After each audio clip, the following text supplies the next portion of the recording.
sorry, irregularness. Now, for gradient of a tangent, you see this thing is very useful, especially for first principle. So I need you to really listen to this, okay? If you have a point A, where the x coordinate is f of A, x coordinate is A, clearly the y coordinate will be f of A. You agree? Now, if you move a particular distance h away from A and pick another point, instead of calling it B, we just call it A plus h. All right? In this case, the y coordinate of that will be f of A plus h. Because if this is B, this will be f of B. Understand? It is f acting on this point that gives the y coordinate. Now, from the average rate of change that we have learned, to find the average rate, which is like a summary of the gradient, sort of, okay, we can find the gradient of this curve. Is that understood? But what we are after here is gradient of the tangent. So once you establish that from the gradient of the chord, the gradient of the chord will be, of course, change in y divided by change in x, right? The change in y will just be f of A plus h minus f of A. Similarly, A plus h minus A. So which means in summary, it will be f of A plus h minus f of A divided by h. All right? Now, what are we trying to do here? If I begin to close the gap here, this chord will become a tangent eventually. What do I mean? If I begin to close the gap, maybe I'm moving B up, sort of. Anything longer than this? No? Okay. Look at this. This is my chord. I want the gap between A and B. This is not between this and this. All right? I want this gap to close. By closing this gap, it means I'm moving this point towards this point. I'm not talking about the ruler now. This point is traveling on the curve and going this way. To the point where, I'm not saying the point where A and B will merge. I'm not saying, okay, yeah, A and B will merge eventually. If H move closer to 0, which means when this and this point are becoming closer, this line will be moving close to the tangent. Because in that case, it will only touch, this chord will only touch at a point. A tangent touches at a point, a chord touches at 2 points. So it's going to move from being in this position to being in this position. A and B are the 2 points where the chord and the curve meet. Am I understood? Now, the moment I change that point of intersection to 1, I'm no longer dealing with a chord. I'm now dealing with a tangent. Do you understand that? Again, this is the chord. If I move this up, look at it. If I move this up, I'm now having a tangent, right? In that case, I'm only having a point of contact. So we have only chosen this point to be that point of contact. So basically, I'm moving this way. You know, this will continue definitely.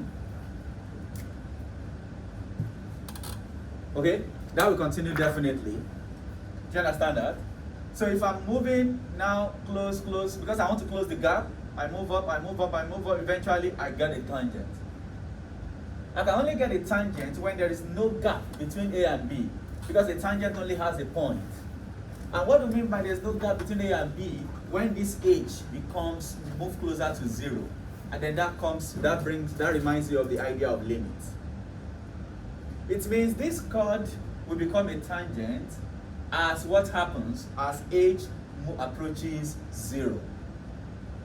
Does that make sense? Are you? So that is why we say, as we close the gap between A and B, that is when H becomes 0, the chord becomes a tangent to the curve.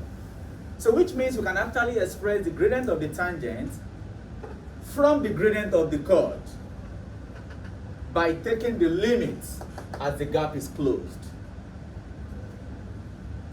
Do you understand? The limit as the gap is closed gives the gradient of the tangent is simply the gradient of that chord as you close the gap. So when you close as your H approaches 0, the gradient of the chord actually approaches the gradient of the tangent. That's what we are trying to say. Understood? Remember, so basically we are saying the average will approach the instantaneous, because that is the 2 now. Okay? This is an average. The blue one is the average, right? This is instantaneous. So the gradient of the tangent is actually the instantaneous, because gradient of the tangent talks about that particular point. And if you want that to happen, it means the gap between those 2 points must be closed. Alright? So you can now pinpoint a particular point. Does that make sense now? We're going to use this a little bit, and we are going to extend it in first principle. So this is a very important expression you don't want to forget. Now, why is this important? When you have a straight line, you get a constant as a rate of change. We'll talk about it later in differentiation, that the derivative of a constant is 0. Okay? We're going to talk about that. The derivative of the straight line is a constant, sorry. And also the derivative of a constant is 0 also. But that's not related to this. If you have a straight line, the gradient will be a constant. So there's no need to express it as a function. But if you have a curve, you have to express it as a constant, as a function, because at a particular point A, the gradient is different, because you have a tangent here. At another point, the tangent may look like this. At another point, the tangent may look like this. Can we get a function to give us a general idea, so that at the end of the day, we only need to substitute when x is 1, when x is 2. We don't have to draw tangent around the whole place. Do you understand? Such a function to represent the gradient is called the gradient function. We will do this. These are the elementary stages. Once we move out of these elementary stages, we'll be dealing with the gradient function. I just want to explain what that means. Okay? So basically, like I said here, okay, however, if it is a non-linear, we can find a function to represent the gradient at a particular point. So if you are able to find the gradient at point x, okay, this function will represent the gradient at point. This is not the function.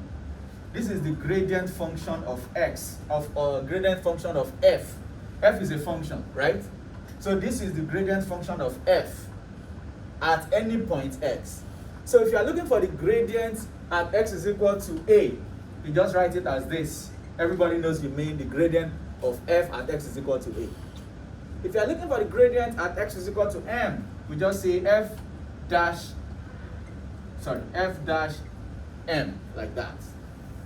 Does that make sense? So this function f prime of x, or f dash of x, is called the gradient function of f. Does that make sense? So what I've prepared for this is simply, I want you to attempt question 1 and 6 only. So 6 is very easy. Interpret. No, actually 5 is easier because of the time. 5 is easier because of our time. Yeah, it doesn't matter. Both are easier. 1 and 6. 1 and 6, please, quickly.